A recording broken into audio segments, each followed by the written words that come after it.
어떻게 보면 되게 가혹하게 들리기도 하고요. 고대 문서에 적힌 이 한 문장 도대체 무슨 뜻일까요?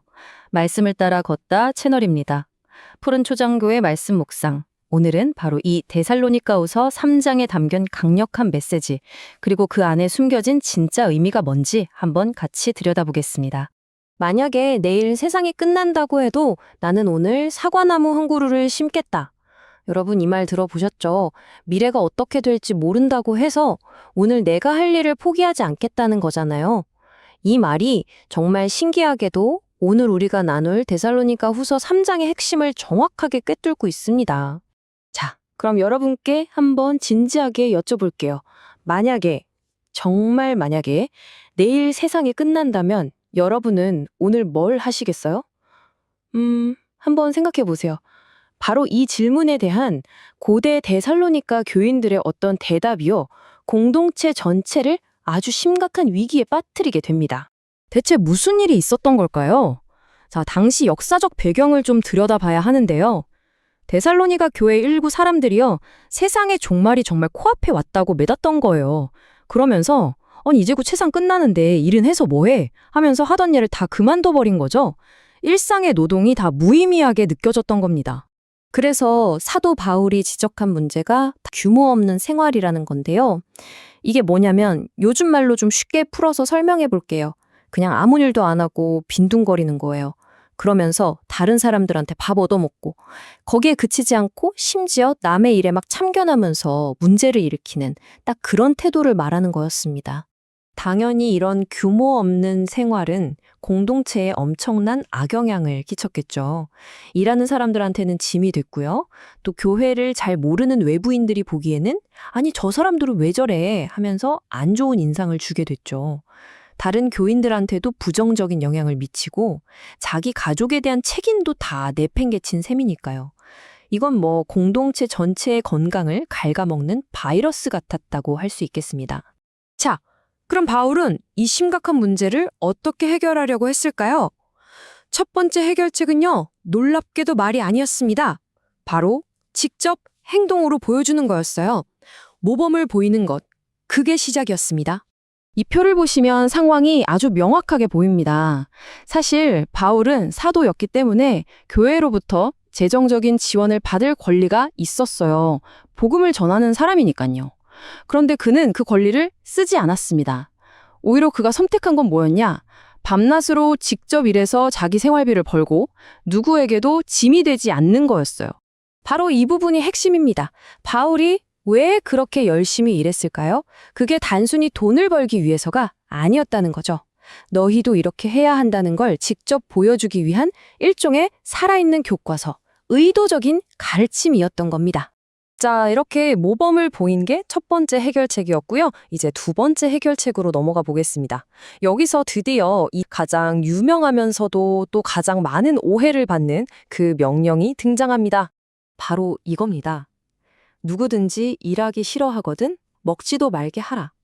어떠세요? 이 말의 무게가 좀 느껴지시나요? 처음 들으면 와, 이거 진짜 너무 냉정하고 무자비한 말 아닌가 하는 생각이 들 수 있어요. 자, 그럼 이 명령의 진짜 의미는 뭘까요? 이게 정말로 가난해서 어쩔 수 없이 굶는 사람들한테까지 일 안 하니 먹지 마 라고 하라는 뜻이었을까요? 아니면 우리가 놓치고 있는 다른 중요한 원칙이 숨어 있는 걸까요? 여기서 모든 오해가 풀립니다. 이게 가장 중요한 포인트인데요. 이 명령은 아프거나 장애가 있거나 다른 이유로 도저히 일할 수 없는 사람들을 향한 말이 절대로 아니었습니다. 대상이 명확했어요. 바로 일할 능력이 멀쩡히 있는데도 불구하고 종말이 온다는 핑계를 대면서 일하기를 거부하고 공동체에 그냥 짐이 되기로 선택한 사람들, 바로 그 사람들을 향한 원칙이었던 거죠. 이건 책임에 대한 이야기입니다. 그렇다고 해서 바울의 목표가 그 사람들을 벌주고 내쫓는 것이었을까요? 아니요, 그것도 아니었습니다. 오히려 그의 진짜 목표는 그 공동체 멤버들을 다시 건강하고 생산적인 삶으로 부드럽게 이끌어주는, 회복시키는 거였어요. 그래서 아주 구체적인 단계별 지침까지 제시합니다. 이 과정을 한번 보세요. 아주 지혜롭습니다. 첫째, 누가 계속 게으름을 피우는지 공개적으로 좀 알려서 경각심을 주고요. 둘째, 그 사람과는 잠시 거리를 두라고 합니다. 스스로 부끄러움을 느끼고 좀 돌아볼 시간을 주라는 거죠. 하지만 여기서 정말 중요한 게 세 번째와 네 번째 단계입니다. 절대로 그 사람을 원수처럼 대하지 말고 오히려 형제처럼, 한 가족처럼 타이르고 관면해서 다시 공동체로 돌아오게 하라는 거예요. 어때요? 엄격함 속에 정말 깊은 사랑이 느껴지지 않나요?